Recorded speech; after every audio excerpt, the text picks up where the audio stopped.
Boa noite, amigos, amigas que me acompanham nos canais em que eu sou comentarista internacional e neste canal do nosso amigo Rogério Matucci, e mais outros canais parceiros, que são 10 ao todo. E agradeço também a retransmissão pelas grandes TVs de streamer, que é a 247 e a DCM TV. Bom, essa aqui será a nossa 11ª aula do curso de Vida e Obra do Pensamento de Friedrich Engels. Nós já gastamos 4 aulas com a biografia dele, e a partir daí, cada semana, eu estou comentando uma das obras que ele escreveu. 3 delas com o seu colega e amigo de 40 anos, o Marx, né? Já comentei que é o Manifesto do Partido Comunista, a Sagrada Família e o mais complexo, a Ideologia Alemã. E semana passada começamos os livros que são do Engels individual, ele escreveu sozinho. E esta ordem que eu estou comentando não é a ordem que os livros foram escritos, né? Então serão 6 livros só dele e 3 com Marx. Hoje nós vamos comentar este livro aqui. Essa é uma edição muito antiga, da Paz e Terra, que é o Anti-Dühring, né? Já falo dele já. E nas próximas aulas nós vamos terminar o curso. Faltam 4 livros. Talvez, inclusive, os melhores deixei para o final, né? Socialismo Utópico ao Científico. Esse é um panfleto muito curto, mas é o livro que eu recomendo, número 1, para quem quer começar o marxismo, antes do Manifesto, né? Depois, esse aqui, A Origem da Família, Propriedade Privada e do Estado. Essa aqui é uma edição muito antiga, da Civilização. Esse é um panfletinho pequeno, sobre o fim da filosofia. E este é um livro que ele não publicou em vida, foi publicado posteriormente, Dialética da Natureza. Terminado isso, vocês sabem que eu estou escrevendo simultaneamente o livro, o volume 3 da coleção. Para quem ainda não adquiriu, vocês sabem que eu lancei o Marx para principiantes e o Lenin para principiantes. No meu site, vou pedir para colocar o endereço aqui, né? Editora à parte. O site é aparteeditora.com.br. Tem uma promoção lá, eu chamo de combo, né? Comprando os 2, ganha 10%. Com o frete e tudo, você parcela em 6 vezes de R$15. Então, é uma forma de você ajudar a financiar a edição deste aqui. Vai sair final de abril. Vocês sabem, eu tenho anunciado, essa aqui então é a 11ª aula, então teremos mais 4. 15 aulas eu encerro. Neste canal e nos outros tem uma playlist que é o curso anterior, Marx e Lenin. E agora tem também a playlist de todas as aulas anteriores. E já anunciei que vou dar um curso logo em seguida, curso livre, curso gratuito, não tem prova, não tem certificado, é para quem busca conhecimento, muito mais do que informação. Logo em seguida darei um curso sobre vida e obra do camarada Joseph Stalin, odiado pela burguesia, pelos trotskistas e por parte da esquerda, sei lá se é gourmet, se é o que é, uma esquerda aí que é muito esquisita, né? Parece que pensa exatamente como o imperialismo, né? Bom, vamos entrar então. Eu preparei aqui um roteiro 13 páginas, a gente nunca deve falar de improviso. Eu faço assim há mais de 40 anos para qualquer palestra, por mais que eu tenha domínio do assunto. Neste caso aqui, é uma literatura que eu li faz 40 anos. Estou, então, relendo, estudando, pesquisando, né? Lendo resenhas, e vou, então, transformando em anotações. E compartilho com vocês. Espero que não seja cansativo, mas este é um livro difícil. Difícil para mim, que tenho uma formação marxista-leninista muito sólida, fico imaginando para uma pessoa que está começando no marxismo. Ou seja, o meu curso ele pretende falar sobre a totalidade dos livros. E quando sair o livro Engels para principiantes, eu vou resumir todas estas obras, serão 9 capítulos. Vai ter um encarte fotográfico que já está pronto, com 64 páginas. Todas as fotos da vida dele estão legendadas já, né? A capa já está pronta, vocês viram, né? Então eu vou dando o curso e o livro vai. Só não tenho dinheiro para financiar o livro, mas na hora certa alguns amigos aí ajudam e a gente vende cota com desconto, etc, né? Então esse livro, se eu pudesse resumir em poucas palavras a essência do livro, este livro demarca com um cara chamado Eugene Düring, né? Um cara, ele não é mais velho que o Engels, né? Ele nasceu 13 anos depois do Engels. Engels de 1820, ele é de 33. Engels morre em 1895, ele morre em 21 do século 20 já, né? Mas quando Engels publica esse livro, em 1878, ele era badalado ali na Alemanha, na Europa, Inglaterra, né? O Engels vivia, não existia ponte aérea, né? Mas vivia no trecho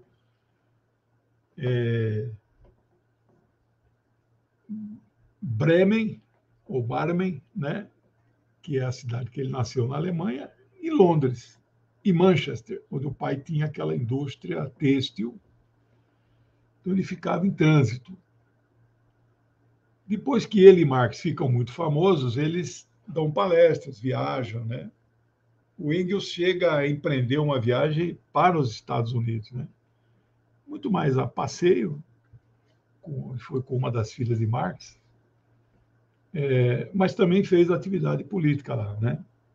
Bom, se eu pudesse resumir esse livro, é um livro que demarca campo com uma figura, não sei se nós temos a imagem dele, Eugênio, uma figura nefasta do movimento, que ele contestava o marxismo. Então, esse livro pega o pensamento do Eugene Düring, né, sob 3 aspectos, né? O aspecto da economia, não é? O aspecto da filosofia e o aspecto do socialismo. O livro Socialismo Utópico ao Socialismo Científico, Marx e Engels tiveram influência dos famosos socialistas utópicos franceses, né? Então,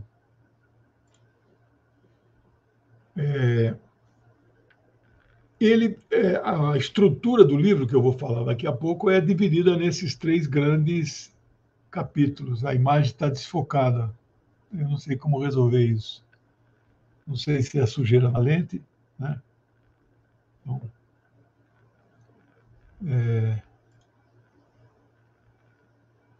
eu estou vendo aqui no YouTube, tá, mas eu acho que porque está um temporal aqui, eu acho que então tá instável a internet, tá uma pena, viu?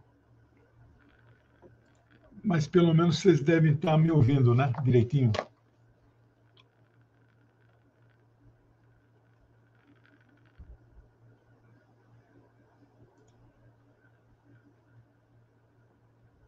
Esse aqui é a figura do Eugene Düring, feio para dedéu, né?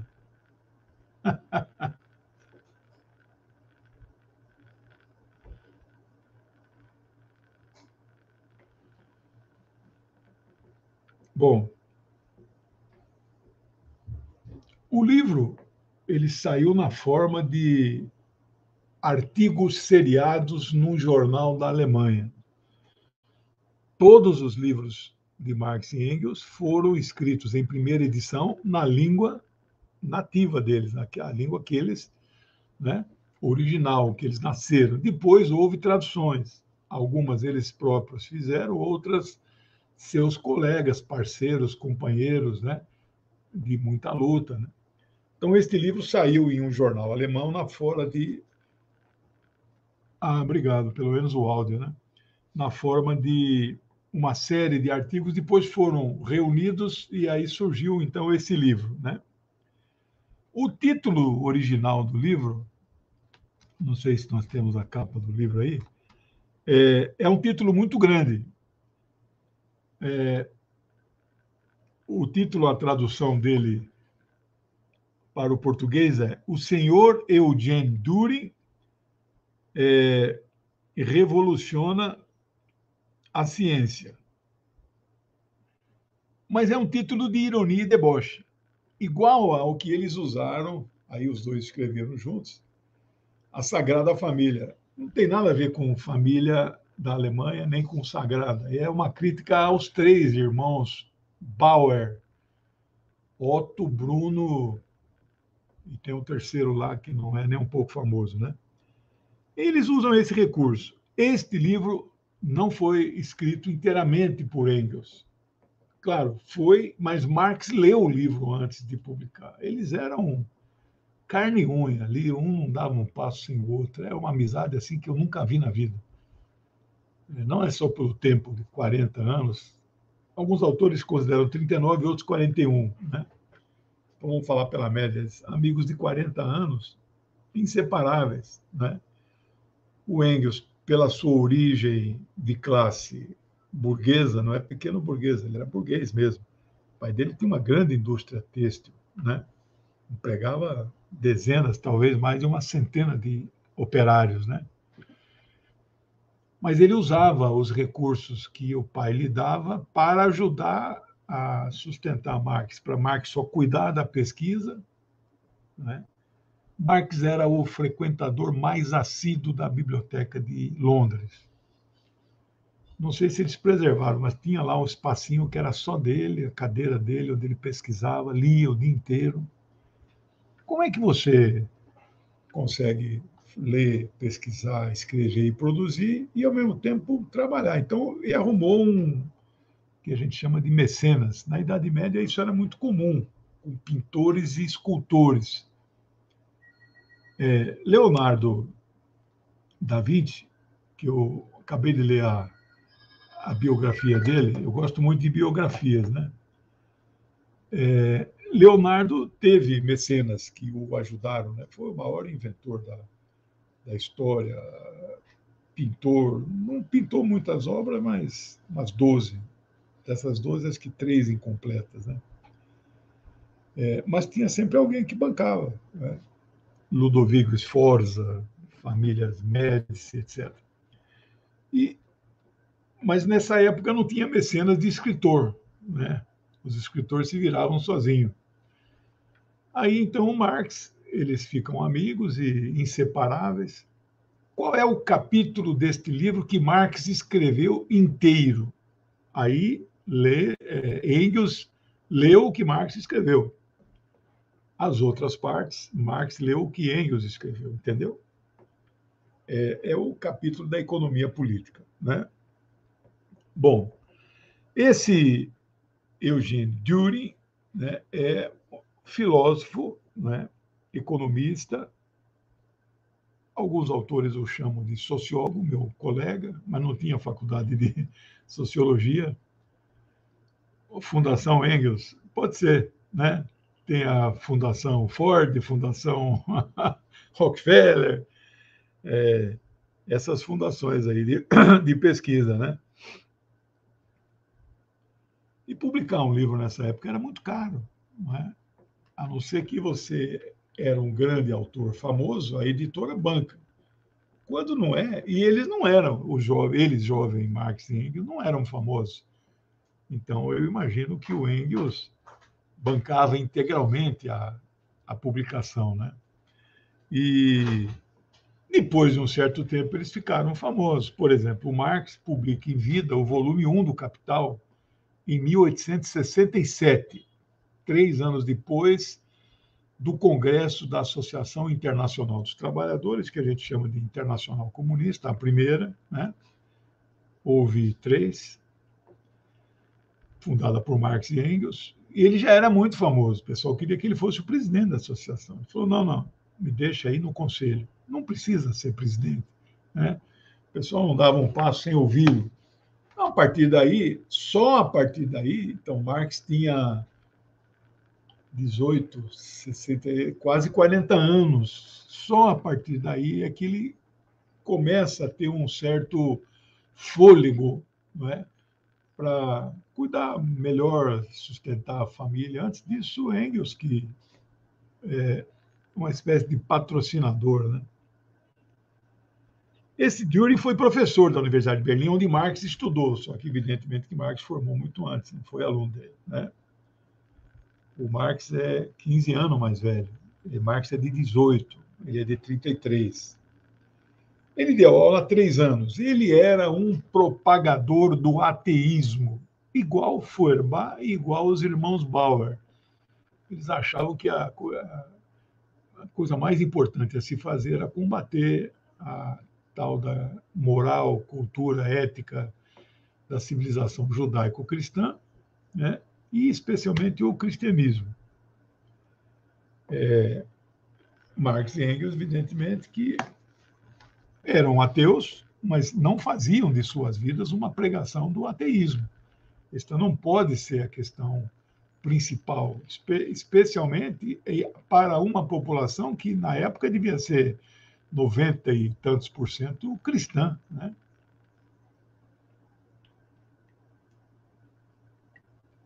É um cristianismo já que não é mais o católico, porque nós estamos falando da Alemanha, que era o luteranismo, né? Já desde 1517, né? Quando Lutero prega as famosas 95 teses lá na igreja de Wittgenstein, acho. Aí rompe, né? Mas, na verdade, o rompimento da Inglaterra já tinha acontecido em 1508. Henrique VIII, né? Ele cria a igreja anglicana, né? Então, nós estamos falando de países protestantes, majoritariamente, mas cristãos, né? Bom, essa pregação ateísta que ele fazia, ele foi precursor de Friedrich Nietzsche. Nietzsche era um grande... Nietzsche é um pouco mais jovem que ele. Nietzsche é um grande ateísta, né? O livro principal dele, eu li vários, mas é O Anticristo, né? E ele bate duro né, no cristianismo, né? Mas o Dürer faz esse mesmo movimento intelectual, Feuerbach e os Bauer, Marx e Engels não. No meu livro Lenin para principiantes, puxa, estou vendo aqui a imagem está ruim mesmo. Nesse livro aqui tem um capítulo inteirinho dedicado à religião.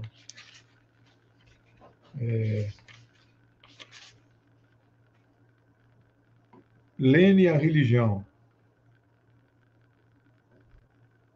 14 páginas de livro, onde eu mostro que todas as passagens que ele diz que não é correto você pregar o ateísmo, né? Bom, então por aí vocês vejam que esse cara, né, o Dürer, já estava na contramão. No entanto, ele era conhecido, ele era respeitado, né? Mas o seu posicionamento era antimarxista e antidialético. Ele até se dizia dialético, seguidor de Hegel, né? Mas não era. Né? Por isso que o Engels se sentiu no dever de escrever uma obra contestando o pensamento dele. Né? Para Dürer, o aspecto mais importante, não é, eram os aspectos morais e os aspectos pessoais com seus reflexos na economia. Completamente antimarxista, antidialético. Né? Bom, ele se julgava, o Dürer, né, um perseguido,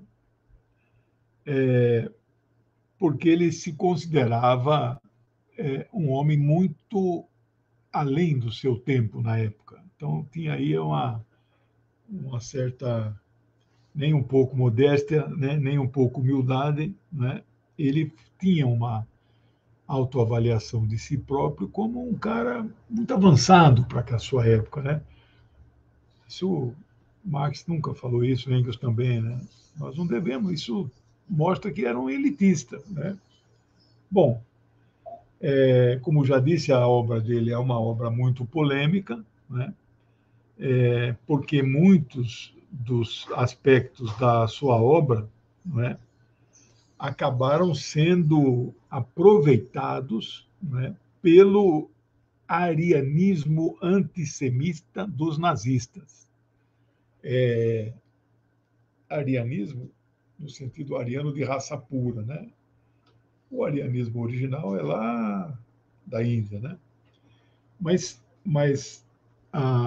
ali no século XIX, você tinha essas concepções, por exemplo, o Wagner, o compositor, ele não era nazista, mas ele era antissemita, né, ariano. E aí, então, a ideologia nazista, eles pegam muito, mas isso não tem nada a ver. Eu escuto Wagner, gosto de Wagner, a Sinfonia Cavalgada das Valquírias é maravilhosa, entre outros, né? Nibelungos.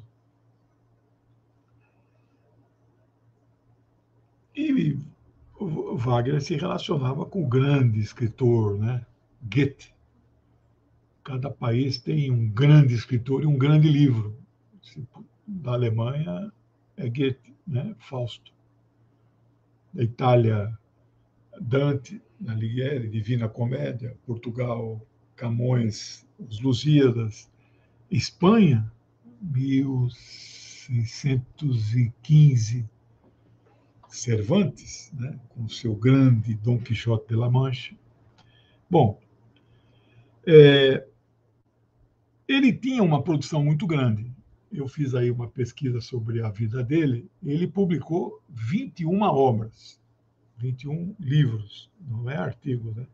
21 livros.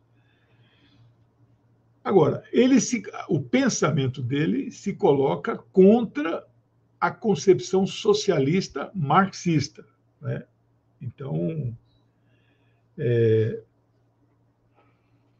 conversando Marx e Engels, eles chegaram à conclusão que tinha que responder a esse cara, né? Porque ele tinha alguma influência entre setores da intelectualidade, não toda, foi professor, né? Então ele era, de certa forma, uma referência, e não dava para deixar, naquela época não tinha nenhum dos meios de comunicação que nós temos hoje, redes sociais, internet, portais. E quem deveria responder seria o próprio Marx. Mas como eles eram assim, carne e unha, o Marx fala assim, não, o Engels, na verdade. Eu respondo, você se concentre na redação do volume 2 e 3 do Capital. Então, nós estamos falando aqui em 1878, 11 anos depois que o volume 1, que Marx, em vida, editou, foi publicado. Ele morreu em 1883 5 anos depois desse livro, e jamais publicou o volume 2 e 3. Quem faz isso é o seu amigo inseparável, né, que conhecia tudo dele e era um dos poucos que entendia a letra de Marx, a mais feia da história. Era Engels e a sua filha Jane Chen, que era o apelido, que é o mesmo nome da mãe, Jane, né? Jane Marx. Aliás, tem um livro feminista, Amor e Capital. Eu recomendo para quem gosta de. Quem é a história da família Marx contada pelas mulheres, né? A mãe e 3 filhas. O menino que ele teve morreu cedo, né? E uma família, uma vida trágica. Não vou aqui gastar tempo contando, mas das 3 filhas, 2 se suicidaram, né? O peso de ser filho de Karl Marx era muito, era como se carregasse o universo nas costas, né? Então o Engels falou, não, cuida de terminar o livro, pelo menos os manuscritos, né?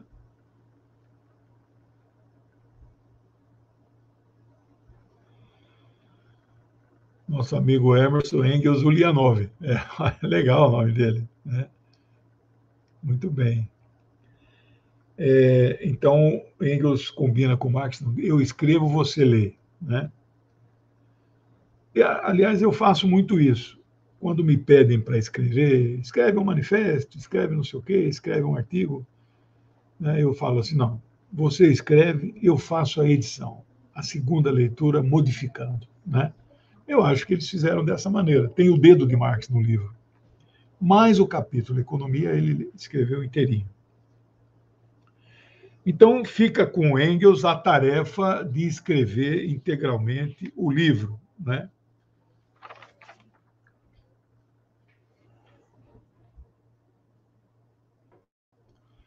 Esse Düring tinha a ilusão, a vã pretensão de substituir o pensamento marxista, que já era este conjunto de ideias desta teoria já levava o nome do seu autor, marxismo, né? Então, socialismo é uma concepção de sociedade, de situação econômica, uma corrente política e tal, mas não tem um nome, o nome próprio, socialismo. Agora, tem algumas teorias que levam o nome do seu dono, do seu formulador. Por exemplo, keynesianismo, né? É a teoria econômica de John Maynard Keynes. Podia dar aqui vários exemplos. Então, o marxismo já era. Nunca existiu hegelianismo. Não que ele não tivesse altura disso. Mas, como ele disse certa vez, né? Eu sou, quando muito, o primeiro violino numa orquestra. Marx é o maestro. Né? Muito fiel, Engels, muito fiel. Então, o livro abarca então esses 3 grandes aspectos que precisavam ser combatidos, contestados, né, com muita profundidade e argumentação, que é a filosofia, a economia política e o socialismo, né? Para os comunistas, na época, comunistas eram aqueles que defendiam o programa do Partido Comunista, aquele manifesto de 1848. Mas não existia Partido Comunista na Europa. O primeiro Partido Comunista a ser fundado foi pelo próprio Lenin, e só foi fundado no ano da Revolução Russa, de 1917. Antes disso, todos os comunistas atuavam nos partidos operários sociais-democratas, né? Quando a social-democracia era de esquerda, centro-esquerda, né? Engels manda uma carta a Marx. Eles moravam na mesma cidade e às vezes escreviam cartas. Marx escreve uma média de 3 cartas por dia. Não tinha internet, não tinha e-mail, não tinha telefone, né? Você tinha que escrever cartas. o acervo do Marx, reunido na Alemanha sobre a sigla MEGA, que chama, eu nunca decorei, Marx e Engels Gesamtsammlung. Tudo que eles escreveram está armazenado lá. Já publicaram mais de 100 volumes e não terminaram o trabalho. Boa parte desse trabalho são epistolar, né? O movimento, né? São as cartas trocadas. Às vezes, cartas com 20 páginas, que viraram pequenos panfletos, pequenas brochuras, né? Livretes, né? Diminutivo, não é livrinho, viu? Cinete, barrete, não é nada de inho. Livrete, né? Esse aqui é um livrete. Ele, inclusive, está mais gordo do que... Porque enxertaram aqui duas outras coisas.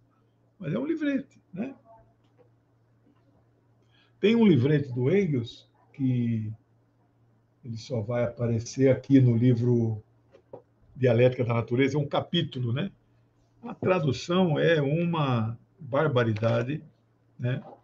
O título, a transformação, o papel do trabalho na transformação do macaco em homem. Darwin nunca falou uma bobagem dessa, muito menos Marx e Engels. Mas a tradução, o que vamos fazer, né?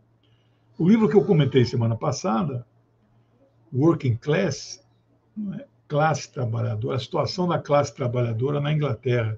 Não é isso que está. O título original não é classe trabalhadora, é classe operária. Aí o cara traduz, isso aqui é o quê? Né? Só fazendo um parênteses cultural, vocês conhecem o livro chamado O Físico? Eu gosto muito de literatura. Tem filme, para quem não tem tempo de recuperar aí a. Vamos ver, obrigado. Chegou o café.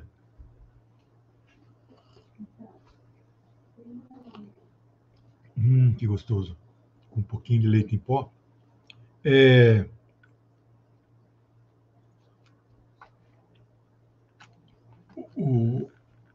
O título original é A Situação da Classe Operária na Inglaterra. Eu estava falando do livro O Físico. O título original em inglês é do Noah Gordon. Eu gosto muito dele, li todos os livros dele. O título original é The Physician. The Physician é o médico. Traduziram para o físico. O filme, eu não sei se eles, o médico ou o físico. O filme é uma adaptação muito boa, eu assino embaixo. Não são todas as adaptações de livro que eu gosto. Aí Engels escreveu para Marx, abre aspas, como é que ele definiu esse livro, né? Abre aspas, é uma tentativa de produzir um levantamento enciclopédico de nossa concepção dos problemas filosóficos, científicos, naturais e históricos. Então, esta é a definição do próprio Engels. O que é este livro? A nossa concepção.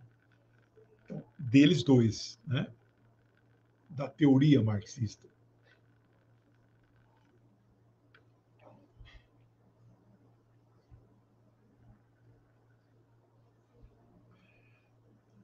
O livro, na verdade, tem 4 partes.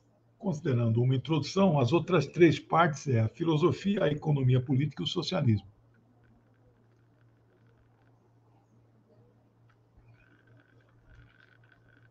Essa edição que eu uso é a segunda edição, mas é traduzida direto do alemão, né?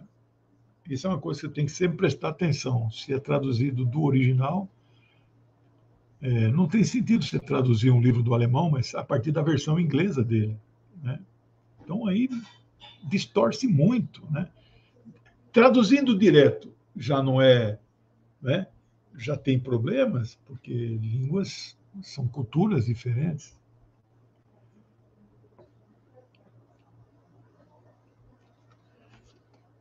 O Engels, neste livro, o prefácio é datado de 11 de junho de 1878.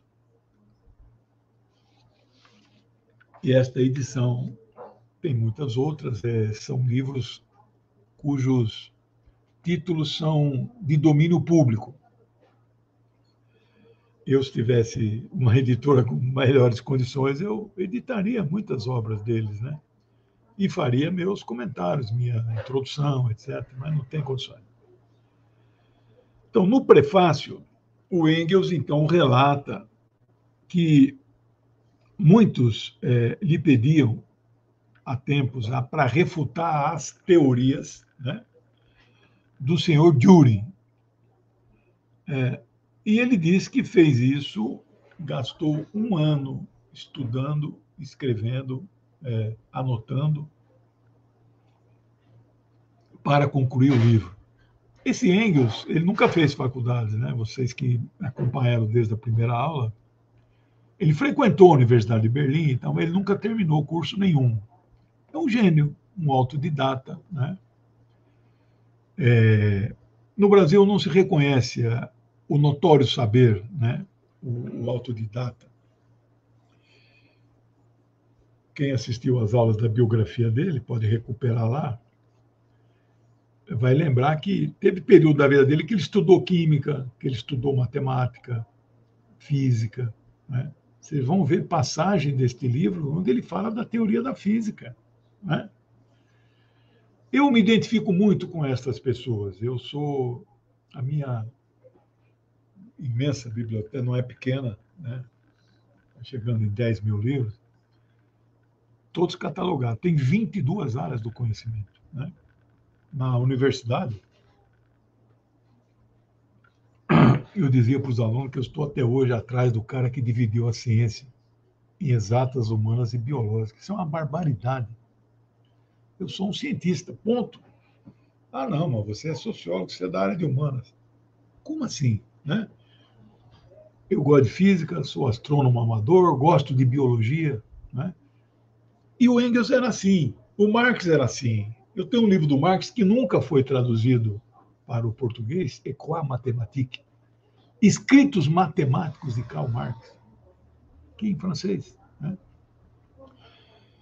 Eu gosto de matemática.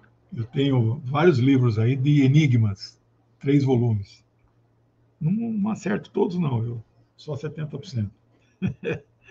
Bom, essa nova, abre aspas, né, teoria entrava em cena, segundo o próprio Engels, abre aspas, com consideráveis pretensões. Então, o Düring colocou as ideias dele no mercado e ganhou adeptos.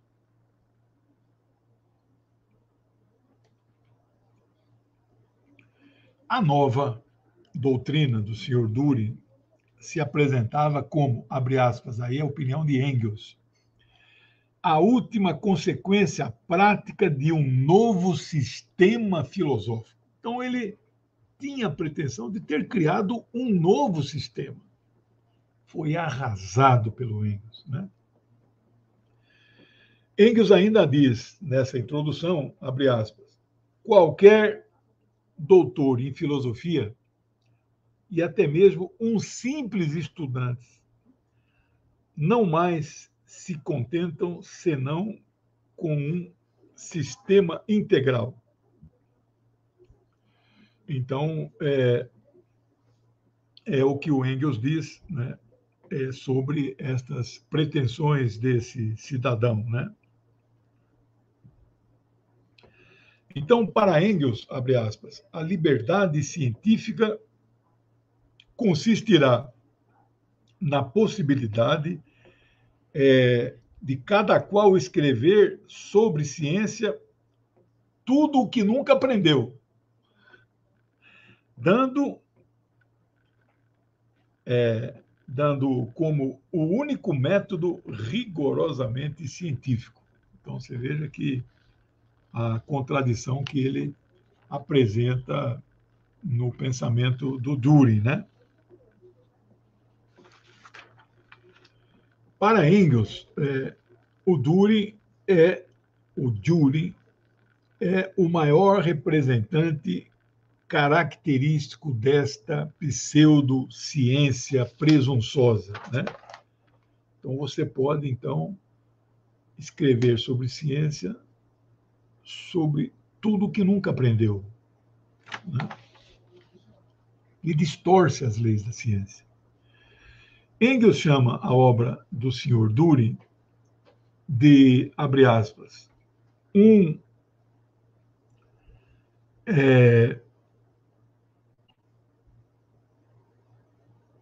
a minha letra, às vezes, nem eu entendo, né? Um exemplo típico e característico do produto da indústria intelectual alemã, né? Então, indústria cultural alemã. Isso aí vai ser desenvolvido só na escola de Frankfurt, né? Por Benjamin, né? Walter Benjamin, indústria cultural, mas o Hegel falou isso em 1878. E aí conclui Engels, aspas, barato sim, né? Mas de má qualidade. Né? Engels faria ainda uma segunda edição, 2 anos depois que o seu amigo morreu, em 1885. O segundo prefácio, ele é assinado 23 de setembro de 1885.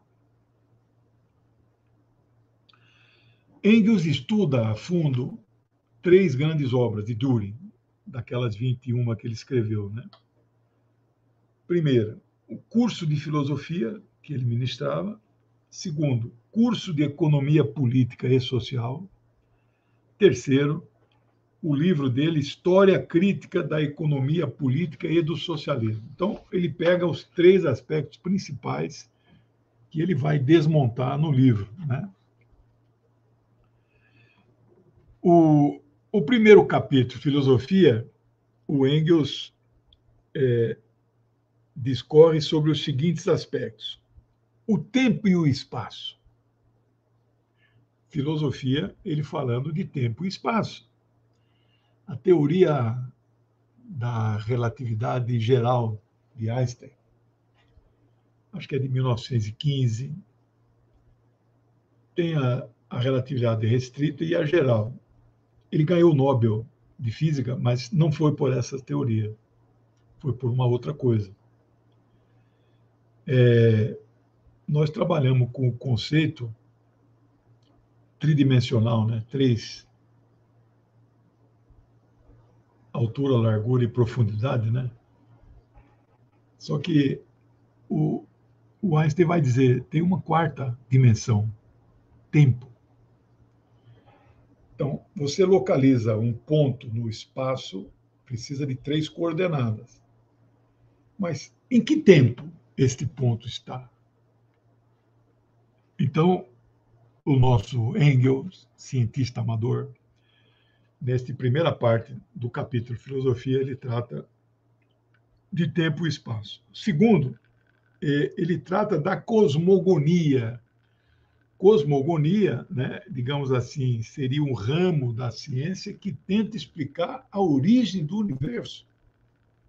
Eu acabei de ler o livro do Dawkins, Richard Dawkins, Breve Respostas para Grandes Questões. Maravilhoso. Ele escreveu 4 livros na vida só, li todos eles. O best-seller é Uma Breve História do Tempo, né?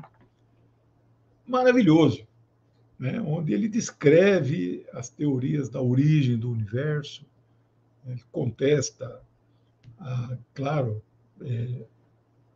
tem um capítulo que ele mesmo ele se coloca como ateu, né? Mas não faz uma pregação ateísta, né? Então, Engels, né, na segunda parte do capítulo Filosofia, ele discute a origem do universo, cosmogonia, né? Hoje talvez não se use mais essa palavra, né? Talvez cosmologia, mas também discute física e química, né? Então, vamos ver se eu marquei aqui algumas passagens.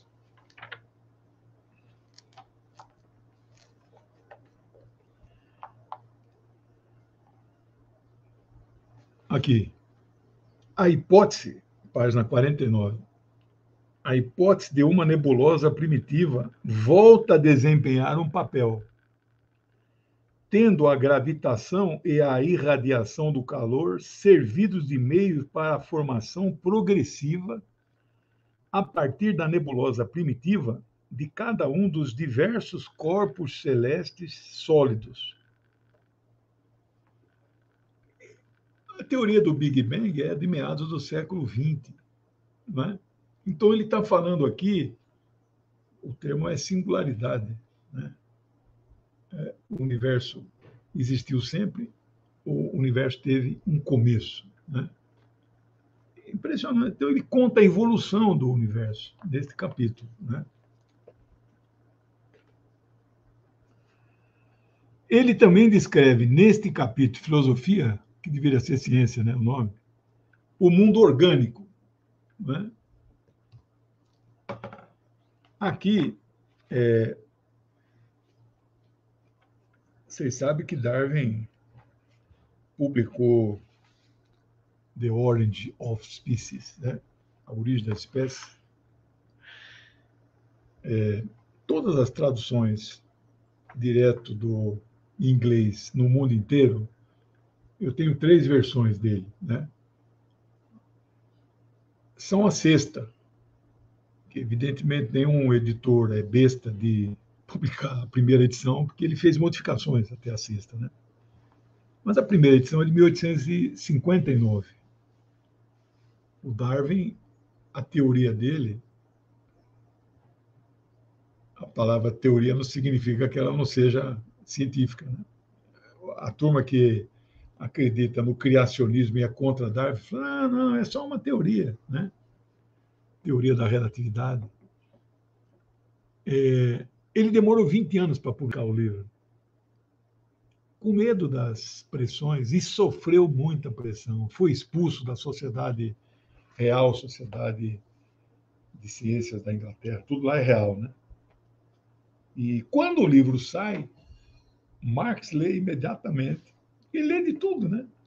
Diz que ele lia um livro por dia, não sei. Ia ter leitura dinâmica, eu não consigo um por dia. Aí Marx corre para falar com ele. Olha aqui, ó, este livro reflete na biologia a nossa concepção filosófica, que é o materialismo, né? Então, vamos ver o que Engels diz na página 61. Mas essa afirmação de que Darwin faz derivar todos os organismos atuais de um ser primitivo e único não é mais que, para falarmos corretamente, a criação e livre fantasia do Sr. Dury.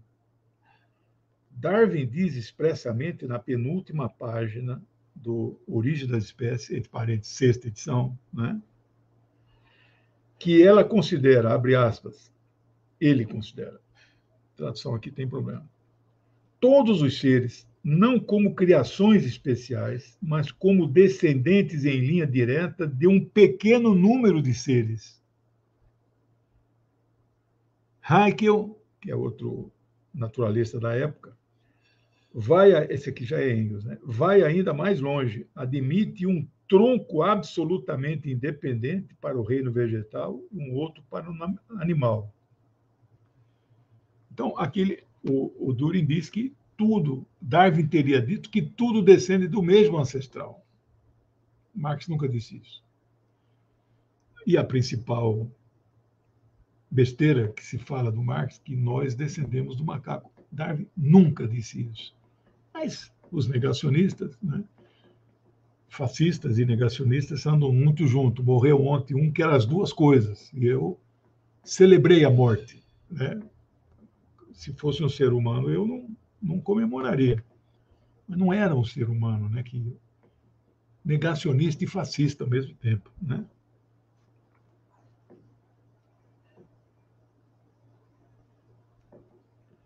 Esse capítulo também tem 3 partes sobre moral e direito, né, onde ele trata de verdades eternas, a igualdade e a liberdade e necessidade. Então, ele vai devagar sobre todos esses temas. O capítulo dialética, não é? quantidade e qualidade.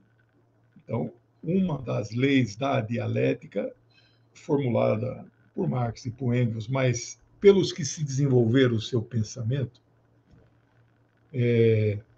há uma relação entre quantidade e qualidade, né? O salto e a mudança de estado, não é? A partir, né, de quantidade se dá um salto qualitativo. O exemplo na física mais bonito que eu sempre dei para os alunos era a água. Você que ferve água para fazer café, quando ela começa a borbulhar, você já põe o pó, né? Mas se você deixar borbulhando, a água, você, então, o fogo, né, é a transmissão de energia, não é? Para, né, esquenta a panela e a água, então, vai evaporar. Ela vai mudar de estado. Mas, de repente, bom, 90 graus, 91, 99 graus. Hora que chega no 100º grau, ela dá um salto. Esta mudança de qualidade só é possível a partir da quantidade de energia fornecida até chegar. Isso em qualquer situação? Não. Nas condições normais de temperatura e pressão no nível do mar, né? Então, ele trata disso refutando, não é, Jury. E a última parte desse bloco é a negação da negação, que é uma também lei da dialética, né? Bom, no capítulo sobre economia política, né, ele tem a seguinte estrutura. Ele começa falando do objeto e do método, né?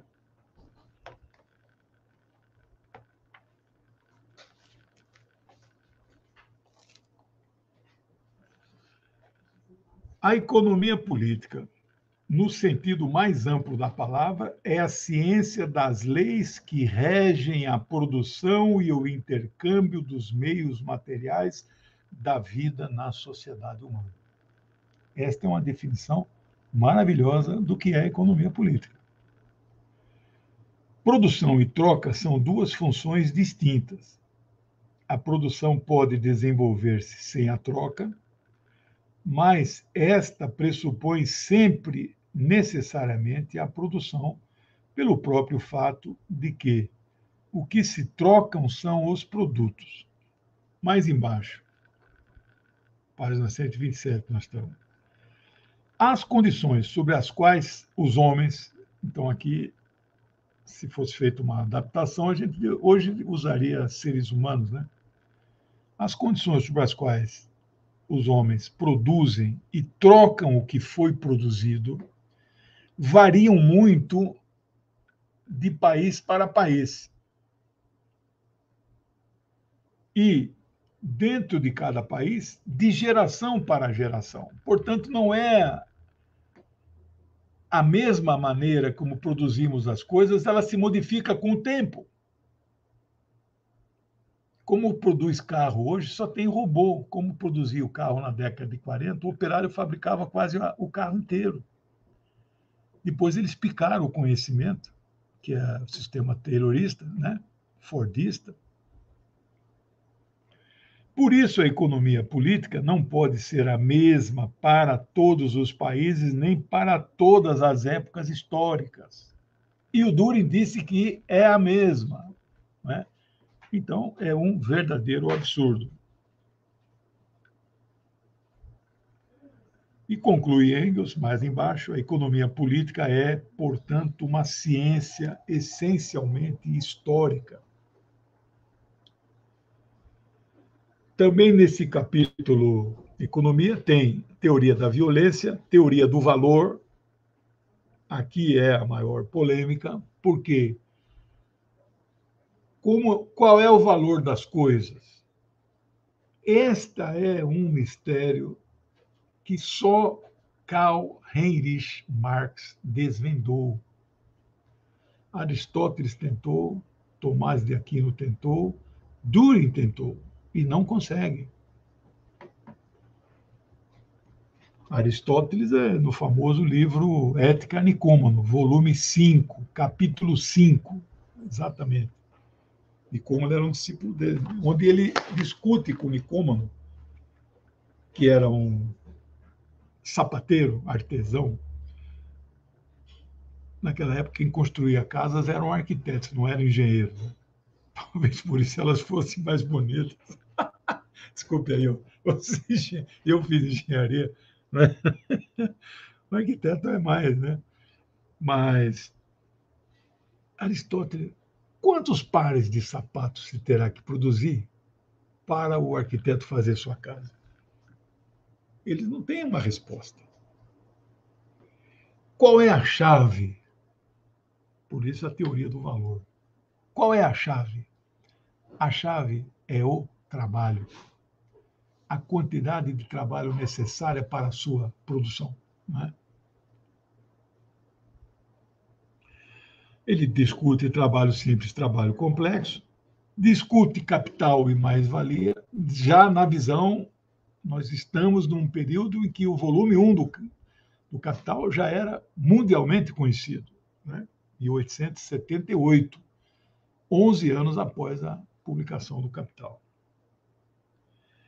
Ele também discute as leis naturais da economia, da renda territorial. Renda territorial é outro aspecto que Marx aborda, que não era compreendido por esses que se propunham a criar uma nova teoria, né? Porque Marx fala em 3 classes que vivem de 3 tipos de rendas diferentes. Nós que fizemos, de certa forma, um reducionismo, um certo empastelamento do próprio marxismo. Para facilitar as coisas, a gente fala de 2 grandes classes sociais, né? Proletário e burguesia. Proletário que vive do salário e burguesia que vive do lucro, né? Só que Marx não fala em 2, fala em 3. Na época dele era a chamada renda territorial, que é este capítulo que Engels trata. Marx não usa o termo renda territorial, usa o termo renda fundiária, que é a mesma coisa. Eram senhores feudais decadentes, meados do século XIX, que arrendavam suas terras, seus feudos, né, suas terras, e viviam desta renda. Hoje em dia existe isso. No campo é bem pequeno, mas na cidade, você conhece alguém que fala, não, aquele cara vive de renda. Que renda? Aluguéis. Às vezes é um aluguel, 2. É isso que, né? Aposentadoria às vezes é um salário mínimo, mas o cara tem uma rendinha extra do aluguel. Mas eu conheço aqui pessoas em Campinas que têm 50 imóveis, né? Nosso amigo Ivo aqui, a teoria do valor está no centro da história da humanidade. Sem ela, jamais o homem desvendaria a história dos povos. É isso aí, muito bem, camarada Ivo, grande marxista. E termina o capítulo sobre a história crítica. E o último bloco do seu livro é o bloco do socialismo, onde ele termina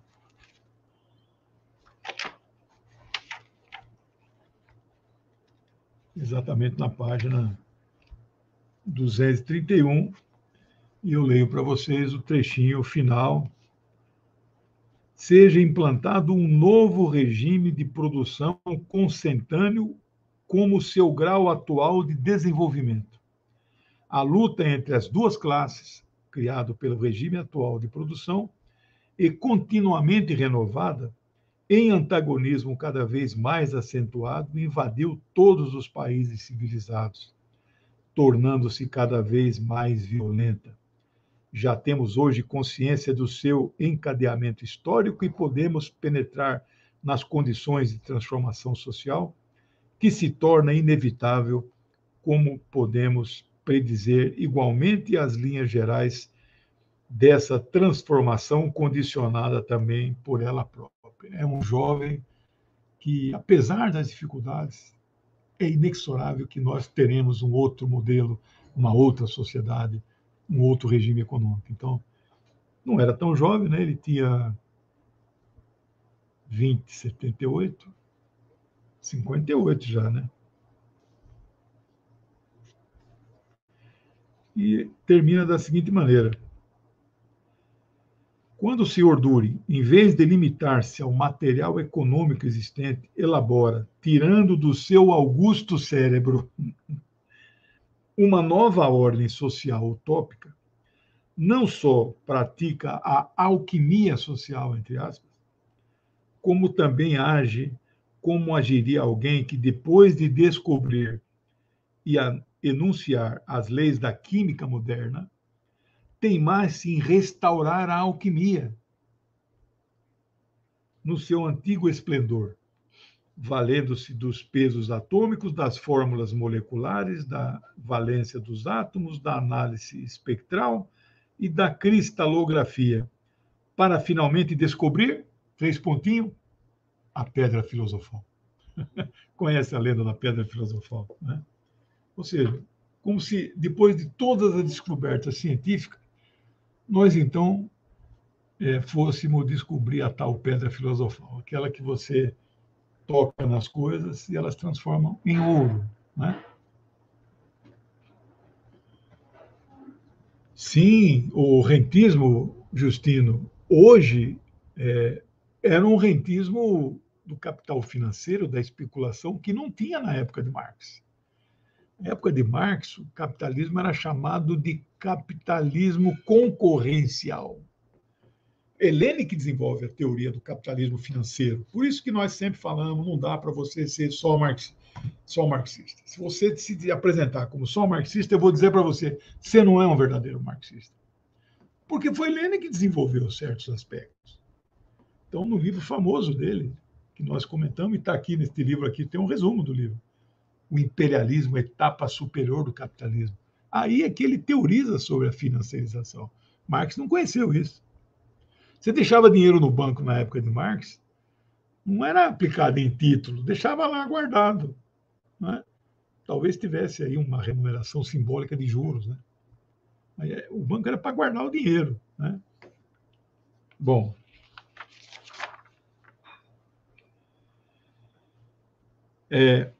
o Engels disse completamente surpreso sobre a necessidade de se publicar uma segunda edição. Então, ele comenta esse aspecto, né? E ele constata, né? A segunda edição é de eu já falei aqui, né? 1885. A primeira de 1878. Então, 7 anos depois, ele publicou a segunda. O que ele constata quando publica a segunda é que o personagem central que ele critica no livro inteirinho já tinha sumido, desaparecido e entrado para o lixo da história, lixo intelectual, por assim dizer, né? Então, ele, de forma surpresa, ele constata que o personagem central, a qual o livro é dedicado, está completamente esquecido. Senhor Dury.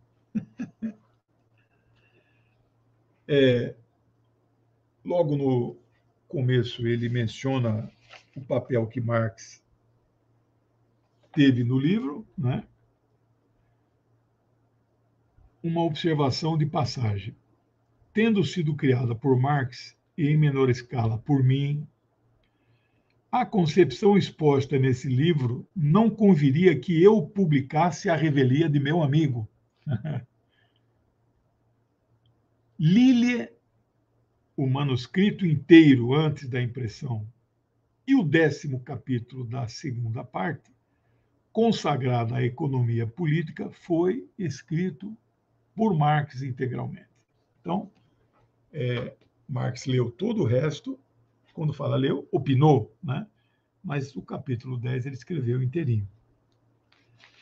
Engels diz, tenho que acelerar porque não pode passar muito de 1 hora. Engels diz que jamais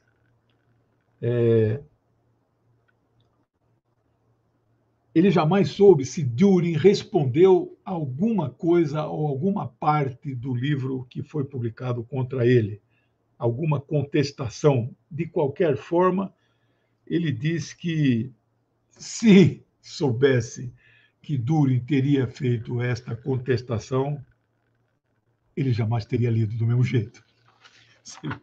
E veja como ele gostava do Dürer, né? Engels confessa, nesta segunda edição, que desejou modificar o capítulo das ciências naturais. E ele, então, confessa algum, abre aspas, descuido, ele não usa o termo erro, de exposição de algumas ideias e teorias, dizendo ainda que estes ou estas teorias poderiam ser expressas com maior precisão. Como não corrigiu, né, ele faz questão, então, de fazer esta crítica a ele mesmo. Mas ele aponta aos leitores, né, que há algum descuido, mas não diz qual é. Ele reconhece, né,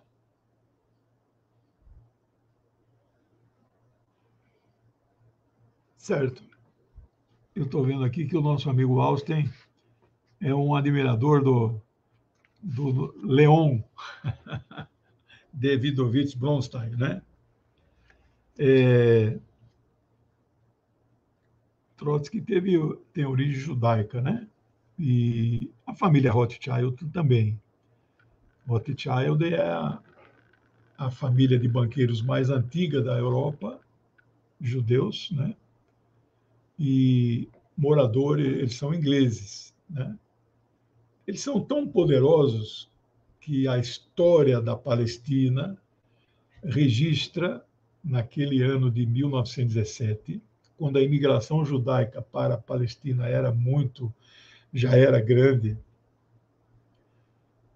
o ministro das Relações Exteriores da Sua Majestade, né, da Inglaterra, Lord James Arthur Balfour, escreve uma carta para quem? Para o Lord Barão Rothschild, e promete aos judeus, não é, um lar nacional na Palestina. Esta carta é assim um divisor. Então, nosso amigo Austin, ele tem razão, e eles financiaram algumas expedições, mas evidentemente que receberam tudo com juros, e correção monetária na época não tinha. Engels reconhece, né, como que, prevendo o futuro, que o progresso da ciência teórica deverá tornar supérfluo grande parte de sua obra, se não até a totalidade. Ou seja, isso de fato aconteceu. Quem lê todo o livro vê que, né, tem muita. Esse trecho que eu li da cosmogonia, da origem, já foi bastante superado.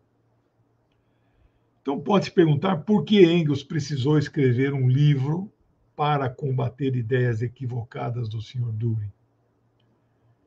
Dürer se apresentava como comunista, né? Mas ele negava a teoria marxista e negava a essência da teoria marxista, que é a ditadura revolucionária do proletariado, bem como ele rejeitava a dialética marxista. Esse termo ditadura do proletariado, eu sei que é um termo pesado, né? Porque nós somos isso. Conheço. Não sei se você leu a biografia dele, né? A biografia do Trotsky, é o Isaac Deutscher, né? 3 volumes. Profeta Armado, Profeta Amado e Profeta Desarmado. Bom, mas Trotsky eu não vou dar curso nenhum sobre ele, viu? No meu livro de Lenin tem um capítulo em que eu bato razoavelmente bem no Trotsky. Bom, vamos lá. Estamos quase chegando ao fim, né? Podemos dizer que o livro Anti-Düring é uma exposição de forma sistemática dos três mais importantes aspectos da teoria marxista: filosofia, economia e socialismo. O professor Zé Paulo Neto, grande marxista, eu tenho várias. Para escrever o livro de Marx, eu li 5 biografias. Uma delas é a biografia escrita por Zé Paulo Neto. Acho que ele é professor aposentado da UFRJ. Ele escreveu uma bela a editora Boitempo, né? A edição da Boitempo deste livro, que eu tenho em algum outro quadrante aqui da estante, ele faz a introdução, né? Tipo uma apresentação. E esta edição é de 2015. Ela é comemorativa, não é bem comemorativo o termo, 120 anos da morte de Engels. Então, a Boitempo é uma editora marxista, né? Não sei se é leninista, mas publica livros de Lenin. Mas ela está editando a obra inteira de Marx, né? Com capas feitas, né, pelo meu amigo, é tudo o mesmo traço, tá vendo? Meu amigo Maringoni, Gilberto Maringoni, ele vai fazer o prefácio do meu próximo livro. Esse livro aqui, ó, professor de Relações Internacionais lá da Federal da ABC. Atualidades da luta imperialista, anti-imperialista, Maringoni. O professor José Paulo Neto, na apresentação da edição da Boitempo, direto também do alemão, afirma que a relevância teórica deste livro Anti-Düring pode ser equiparada ao Manifesto Comunista. O Manifesto Comunista não é a obra-prima de Marx e Engels. É um manifesto datado, escrito entre dezembro de 47 e janeiro de 48. Ele saiu em fevereiro de 48, né?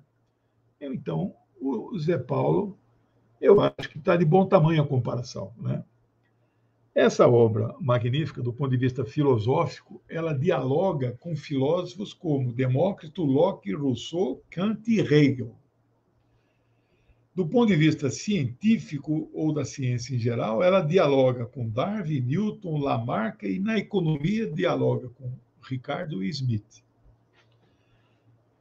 Podemos afirmar, de forma resumida, que o embate intelectual Engels versus Düring dá-se em torno do idealismo versus materialismo.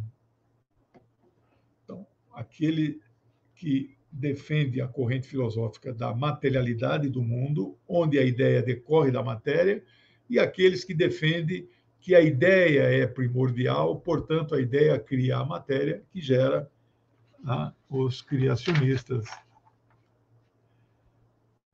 Engels, e claro, Marx também, sentiu-se impelido a contestar Düring pelo fato de que ele exerceu certa influência sobre a corrente social-democrata que atuava no movimento operário sindical dos trabalhadores alemães, ingleses, né, de um modo geral, e que isto precisaria ser combatido. Anti-Düring não é um livro destinado ao público leigo, mas às pessoas com alguma formação marxista e mais familiarizada com os conceitos chaves da economia, filosofia marxista e socialismo científico.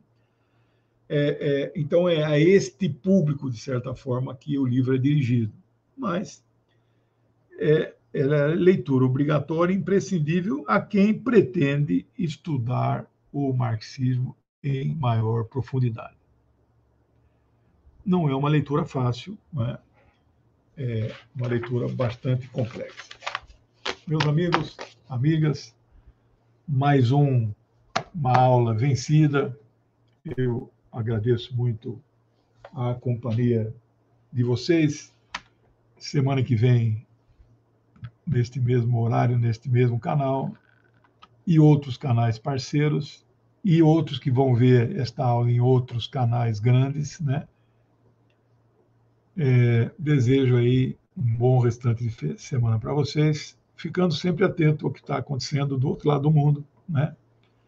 Na fronteira ucraniana-russa. Tá bom?